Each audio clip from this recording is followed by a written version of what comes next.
Back to live show. కొన్ని ఉమ్మడిగా ఉన్న సంస్థల విభజనకు సంబంధించి ఇంకా ఏకాభిప్రాయం రావట్లేదు, దానికి సంబంధించి మాట్లాడదాం. శివరాం గారు, 10th షెడ్యూల్లో ఉన్న సంస్థలకు సంబంధించి ఇంకా ఏ రేషియోలో విభజించుకోవాలి, అలాగే ఏ ప్రాతిపదికన, ప్రాంతాల ప్రాతిపదికన లేకపోతే జనాభా ప్రాతిపదికన? ఆంధ్రప్రదేశ్ జనాభా ఉంటుంది, తెలంగాణ ప్రాంతీయ ప్రాతిపదికన, ప్రాంతాల ప్రాతిపదికన. అసలు దీని మీద ఏకాభిప్రాయం కుదరట్లేదు, కుదురుతుందా? ఒక్కటండి, ఇది ఆంధ్రప్రదేశ్ కోరుతుందా తెలంగాణ కోరుతుందనే విషయం కాదు. ఇది విభజన చట్టంలో చాలా క్లియర్ కట్ గా ఇవ్వటం జరిగింది. ఈ ఉమ్మడి సంస్థలన్నీ కూడా ఏ విధంగా డివైడ్ చేసుకోవాలని. అయితే మామూలుగా ఎక్కడైనా కూడా బిట్వీన్ 2 స్టేట్స్ ఉన్నప్పుడు ఏం చెప్తారంటే సెంట్రల్ గవర్నమెంట్ కూడా మీరు వీలైనంత వరకు మీరు కూర్చొని మాట్లాడుకోండి, మీరు ఏకాభిప్రాయానికి వస్తే సరిపోతుంది అనేది. దీని మీద ఒక ఇష్యూలో సుప్రీంకోర్టు కూడా పోవటం జరిగింది, ఉన్నత విద్యామండలి, హైయర్ ఎడ్యుకేషన్. ఇక రేపు ఏ విషయం కూడా అదే పరిస్థితిలో జరగాలి, కోర్టులో డిసైడ్ చేయాల్సిన పరిస్థితి మనకు కనిపిస్తా ఉంది. అలాగా ఇప్పుడు ఏమన్నారు నిన్న, నేను ఒప్పుకోను అన్నారు కేసీఆర్ గారు. చంద్రబాబు నాయుడు గారు ఏం చెప్పారు, చట్టం ప్రకారం చేసుకుందాము, మాకేమీ తెలంగాణ నష్టపోవాలని లేదు, ఆంధ్రప్రదేశే లాభ పొందాలని లేదు, అక్కడ ఏ విధంగా చట్టం ఉందో దాని ప్రకారం మనం పోదామని ఆయన చెప్పినారు. ఈయనేమో నో, నేను ఒప్పుకోను, లేకపోతుంటే మరి ఎంతవరకు నిజం మన తెలియదు, నేను కూర్చోబెట్టాలని చెప్పడం కూడా జరిగింది. ముఖ్యమంత్రి చెప్పారు ఆపాను, మాట్లాడుకుందాం కూర్చోమని చెప్పాము. మేము అడుగుతుంది ఒకటండి, కేసీఆర్ గారు కానీ ఎవరైనా సరే ఒక చట్టం అనేది ఒకటి ఉంది, యు ఆర్ నాట్ బియాండ్ చట్టం. ఇప్పుడు మన కేంద్ర మంత్రి నాకు అర్థం కాదు ఏంటంటే ఆవిడ ఒక మాట అన్నారు, కామెంట్ చేశారు, కొన్ని అంశాల్లో చట్టమే కాకుండా ప్రాక్టికల్ గా కూడా ఆలోచించి ఆ ధోరణిలో వెళ్ళిపోయి ఆలోచించండి. మరి అది ప్రాక్టికల్ ఆలోచించారు. ఇప్పుడు అది ఇద్దరు కలిసి కూర్చొని మాట్లాడుకోవాల్సిన అవసరం. నేను చెప్పిందే జరగాల, నేను చెప్పింది జరిగితేనే నేను కూర్చుంటానో లేకపోతే లేదంటే అక్కడే వాళ్ళిద్దరికి తేడా కనిపిస్తా ఉంది. చంద్రబాబు నాయుడు గారు ఏమంటున్నారు, కూర్చొని మాట్లాడుకొని డిసైడ్ చేసుకుందాం. అది వాటర్ కానివ్వండి, వాటర్ ప్రాజెక్ట్స్ కూడా ఆయన చెప్పింది ఏంటి, తెలంగాణ కట్టుకోవద్దని నేను ఎప్పుడు చెప్పలేదు. మేము చెప్తున్నాం, ముఖ్యమంత్రి మీ అధ్యక్షుడు ఒక మాట ఏమన్నారంటే నీళ్లుంటే కట్టుకోవచ్చు, నీళ్లుంటే ఎప్పుడు కాదు. మీరు వినండి, ఆయన చెప్పింది పూర్తిగా చదవాల్సింది. ఆయన ఏమన్నాయంటే మనం విభజన చేసుకొని ఇదిగో తెలంగాణకి ఇప్పుడు దాని ప్రకారం కేటాయింపుల ప్రకారం వాటర్ ఉంటే కట్టుకోండి, తప్పలేదు. ఇప్పుడు సుధాకర్ రెడ్డి గారు, సుప్రీం ఇచ్చిన తీర్పు ఉన్నత విద్యా మండలికే పరిమితమని మీ వాదన కాదు, అన్నిటికీ వర్తిస్తుందని అన్నారు. ఎందుకు అందులో చాలా క్లియర్ గా ఉంటుంది కదా, దాని మీద ఎందుకు ఇంత చర్చలు, ఎందుకు అభిప్రాయం రాలేకపోతున్నారు? ఏదో ఒక విధంగా ఆపాలా, ఏదో ఒక విధంగా జరగకూడదు. ఆంధ్ర ప్రాంతంలో కొన్ని సంస్థలున్నాయి, తెలంగాణ ప్రాంతంలో కొన్ని సంస్థలున్నాయి. ఏ ప్రాంతంలో ఉండేటువంటి ఒక సంస్థలు ఆ ప్రాంతానికి చెందుతవి అనేటువంటి ఒక మూలంగా సూత్రానికి రావాలి. అలా ఎలా కుదురుతుంది? ఇప్పుడు కాదు కదా, అలా కాదు. ఉమ్మడి రాజధానిగా ఉన్న హైదరాబాద్ లో సంస్థలు ఎందుకు వెలిసాయి, ఆ తర్వాత ఎందుకు వాటిని విభజించుకోవాలి, ఇది కదా ప్రధానమైన ప్రాతిపదిక. దాన్ని ఎట్లా మిస్ అవుతాం? అదే మేము అనేది ఏమిటంటే అక్కడ ఉన్నటువంటి ఏవైతే సంస్థలు ఉన్నాయి అక్కడ ఉండే సంస్థలకైతే మేము వచ్చి రాము కదా, వాళ్ళు అక్కడ ఉండేటువంటి వాళ్ళు ఇక్కడికైతే రారు కదా. కాబట్టి ఏ సంస్థ ఇవన్నీ 10వ షెడ్యూల్లో ఉండే అదే ఉన్న విషయం వాస్తవం. ఎందుకంటే ఈ ప్రాంతంలో ఉండేటువంటి సంస్థలు ఏవైతున్నాయి ఆంధ్ర ప్రాంతం వాళ్ళు వచ్చి ఇక్కడ సరే కాదు. ఇప్పుడు కేంద్రం ఏమందంటే మీరు మళ్ళీ కూర్చోండి, మళ్ళీ 2 రాష్ట్రాలు అయితే మా ముఖ్యమంత్రి అయితే రండి అని మా ముఖ్యమంత్రి అదే సంకేతం ఇచ్చాడు, ఇద్దరం కలిసి కూర్చోండి సామరస్యంగా పరిష్కారం చేద్దాం. నీటి విషయంలో స్పష్టంగా చెప్పిండు. గోదావరిలో 3000 టీఎంసీలు ఉంటాయి, కృష్ణాలో 1000 టీఎంసీ ఉంటాయి. 4000 టీఎంసీ తోటి ఇటు ఆంధ్రప్రదేశ్ తెలుగు రాష్ట్రాలన్నీ కూడా ఏ రకంగానైతే సాగుకు అనుగుణ్యంగా ఉండే భూమి ఉన్నదో అంత కూడా సాగు చేసుకుంటానికి అంత కూడా బాగానే అయ్యేటువంటి అవకాశం. ఆ రకంగా ఆయన విషయం అన్ని కూడా స్పష్టంగా చెప్పినాం. కాబట్టి ఆ రకంగా ముందుకు వచ్చినట్టయితే ఇద్దరం కూడా సామరస్యంగా పరిష్కారం చేయడానికి అవకాశం.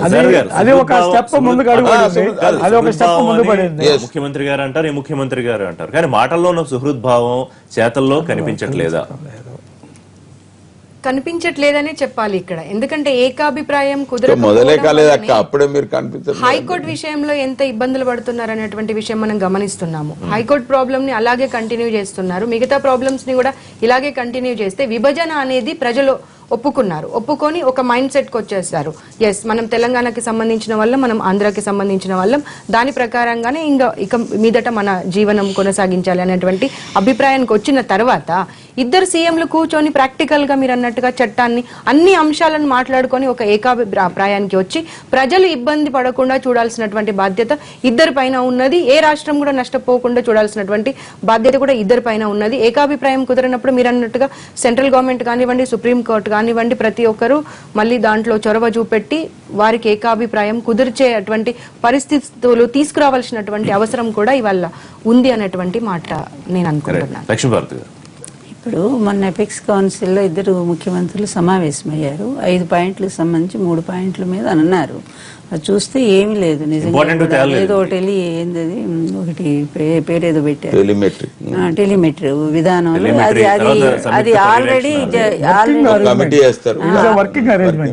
ఆల్రెడీ జలసంఘం ఆ విధంగానే పంపిణీ చేసి ఈ 2.5 సంవత్సరాలు ఏ విధమైన వివాదాలు లేకుండా చేసుకుంటూనే వచ్చారు.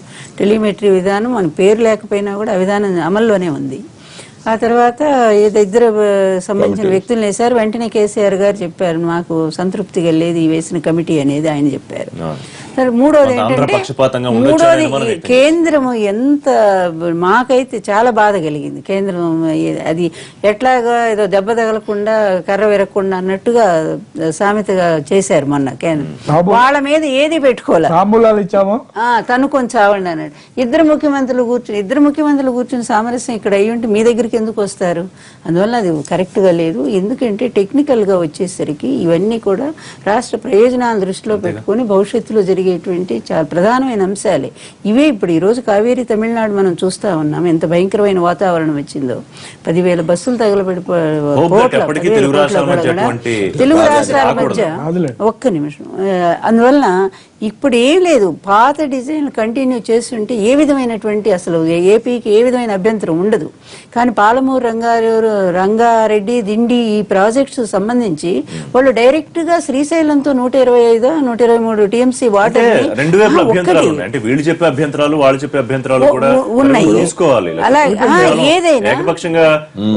ఏదైనా డిపిఆర్ లేకుండా మా ఇష్టం వచ్చినట్టు మేము చేస్తా ఉన్నప్పుడే ఇబ్బంది అంతా కూడా వస్తా ఉంది. ఇదొక్కటి. 199 టీఎంసీలు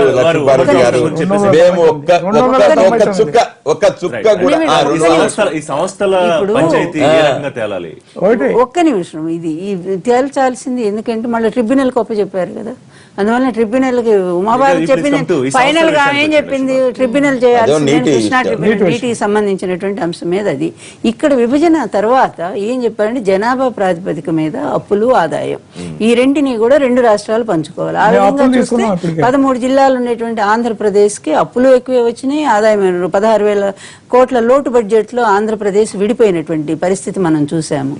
కానీ బిగినింగ్ రోజు నుంచే ఎన్జిఓ హోమ్ దగ్గర నుంచి, ఆ తర్వాత ఉన్నత విద్యామండలి దగ్గర నుంచి, బ్యాంకులో ఉండేటువంటి క్యాష్ అంతా కూడా మాకు సంబంధించింది అని చెప్పి వెంటనే ఏకాభిప్రాయానికి ఎలా వస్తారండి? మరి విభజన అంశంలో ఏ విధంగా ఎట్లా వస్తారు అసలు? ఇవన్నీ వాళ్ళు న్యాయం ఉందిగా. ఇప్పుడు అన్నదమ్ములు విడిపోతే ఆస్తి పంపడం జరుగుతుంది, అప్పుడు కూడా పంపిణీ జరుగుతాయి. జరిగినప్పుడు న్యాయంగా అన్నకింత తమ్ముడికింత అనేది ఇస్తారు వాళ్ళు. అది తల్లిదండ్రులు ప్రైవేట్ ఆస్తులు గనక. కానీ ఇది గవర్నమెంట్ సంబంధించినటువంటి అంశాలు గనక తప్పనిసరిగా ఫస్ట్ లో మనకి విభజన అంశంలో భాగంగానే ఈ విధమైన నిర్ణయం జరిగింది. కమిటీ కూడా వెయిటింగ్ కూడా జరిగింది. ఆ కమిటీని మొట్టమొదటి టిఆర్ఎస్ ప్రభుత్వం దాన్ని పక్కకు పెట్టేసింది. అక్కడి నుంచే కొంత వివాదం అనేది మొదలవుతూనే వచ్చింది. అధికార పక్షం వైపు మీరు ఇద్దరు ఒక్కొక్క నిమిషంలో కంక్లూడ్ చేయండి. 2 వర్గాలు 2 వైపుల నుంచి పట్టుదలకి పోతే అసలు ఈ సమస్యలు ఎప్పటికన్నా తేల్తాయా? చివరికి ఇందాక అనుకున్నట్టు కోర్టులే ఇన్వాల్వ్ అయ్యి కోర్టులే ఏదో ఒక నిర్ణయం తీసుకోవాల్సిన పరిస్థితి తెచ్చుకోకుండా ఉంటే బెటర్ కదా. ఇప్పుడు ఒకటే విషయం అండి, చంద్రబాబు నాయుడు గారు తెలుగుదేశం పార్టీ ప్రభుత్వం ఎప్పుడు కూడా Andhra Pradesh, for that matter Andhra Pradesh, ఎక్కడ కూడా మేము మాకు అనుకూలంగా ఉంటేనే ఒప్పుకుంటాం లేకపోతే లేదనే మాట ఎక్కడ మాట్లాడటం లేదు. చట్టం ఎలా ఉందో దాని ప్రకారం పోదాము. అది వాటర్ డివిజన్ కానివ్వండి, ఆల్రెడీ ఉన్నాయన్నీ చేయండి. రేపు పంచుకున్న తర్వాత మీ దగ్గర ఎక్కువ ఉంటే పెట్టుకోండి, తప్పులేదు. ఒకటి. రెండోది, ఈ సంస్థలు కూడా ఇది ఈజ్ నాట్ కరెక్ట్. ఏది ఎక్కడ ఉన్నాయి అక్కడ ఆఖరికి ఏపీ భవన్ కూడా మాదే అంటాడు. ఎవరో నిజాం గారు కట్టారు సొంత బిల్డింగ్ కనుక అది అన్నారు. సో ఈ పద్ధతిలో కుదరదు. పద్ధతి ప్రకారము అప్పులు ఎలా పంచుకున్నామో, అప్పుడు ఉన్న జనాభా ప్రాతిపదిక ఏదో చేసుకున్నామో ఇవన్నీ కూడా లెక్క కట్టుకొని ఎవరికి రావాల్సిన బాగా వాళ్ళు తీసుకుందాం. మాకు ఒక్క నయా పైసా తెలంగాణ తమ్ముళ్ళకి మా నష్టపోవాలని మేము ఎప్పుడు కోరుకోం. చంద్రబాబు నాయుడు గారు అసలు కోరుకోవట్లేదు. మా కేసీఆరే స్పష్టంగా చెప్పిండు, అటు తెలుగువారే ఇటు తెలుగువారే అందరం కూడా సామరస్యంగా అదే నేను ఇందాక అందుకే అన్నా తెలుగువారు ఇరువైపులా ఉన్న సుహృద్భావం మాటల్లోనే చేతల్లో ఎందుకు చేతల్లో కూడా కనబడతలేదు. కనబడుతుంది. ఒకటే ఉన్నత విద్యా మండలి యొక్క విషయానికి వస్తే మాత్రం ఏవైతే పాస్బుక్ లో ఉన్నటువంటి యొక్క మొత్తం అంతా కూడా విజయవాడ ఖాతాలో జమ చేయటం వల్ల వచ్చిన చిక్కాడు. కాబట్టి ఆ విధమైనటువంటి ఎందుకు జమ పదేళ్ల వ్యవధి ఉంటే అనేది ఆ జమ చేయవలసిన ఫ్లో ఆపేసిన తర్వాత కాబట్టి ఆ రకమైనటువంటి యొక్క జమ చేయడం అది వల్ల ముందు కల్పిట్ ఎవరు? తెలంగాణ ప్రభుత్వం. వెంటనే వీళ్ళు తెలంగాణ ఆపరేట్ చేశారు. తెలంగాణ ఆపరేట్ ప్రభుత్వంలో అప్పుడు ఆంధ్రప్రదేశ్ నిర్దాక్షిణ్యంగా నెట్టి ప్రభుత్వం బయటికి తర్వాత తీశారు. అది తర్వాత కాదు. అభిప్రాయం మనకి ఇక్కడే రావట్లేదు మరి ఎట్లా నేను అనేది అందుకొరకే మీరు మాటలు కాదు, ఏదైనా జరిగిన కానీ వాస్తవం సామరస్యం. చూడండి, అక్కడ జరిగిన వాస్తవం చూడండి. శివరాం గారు మీరు మాటలు వాస్తవం చూసి పట్టుకుని పదేళ్ల హైకోర్టు మా వైపు హక్కుగా ఇచ్చింది. రాజధాని కాబట్టి ఒకసారి కూర్చుని ఏదైనా మాకు మీకు ఉన్నటువంటి యొక్క కాంట్రవర్సీలు ఏమిటంటే ఇక్కడ ఉన్నటువంటి యొక్క సంస్థలు స్థానికంగా ఆదాయం ఏవైతున్నాయో వాటి పంచుకున్నాం, మొత్తం ఆదాయంలో రాజధానికి ఉండేటువంటి యొక్క మొత్తం పంచుకున్నాం అందరూ కానీ పెట్టుబడులు ఇక్కడ ఇక్కడ పెట్టి స్థానికంగా డెవలప్ ఉండేటువంటి యొక్క సంస్థలు ఏవి ఏవైతే రాజధాని లేనటువంటి దాంట్లో కంపేర్ చేస్తారు. థ్యాంక్ యూ శివరామ్ గారు, థ్యాంక్ యూ సుధాకర్ రెడ్డి గారు, థ్యాంక్ యూ శారద గారు, థ్యాంక్ యూ లక్ష్మీ భరత్ గారు. ఇది వాళ్ళ లైవ్ షో. రేపు లైవ్ షోలో మళ్ళీ కలుద్దాం. ఇక వర్షాలకు సంబంధించి తెలుగు రాష్ట్రాల వ్యాప్తంగా నగరంలో పరిస్థితిని ఎప్పటికప్పుడు ఎన్టీవీ అప్డేట్ చేస్తూనే ఉంటుంది. Keep watching NTV.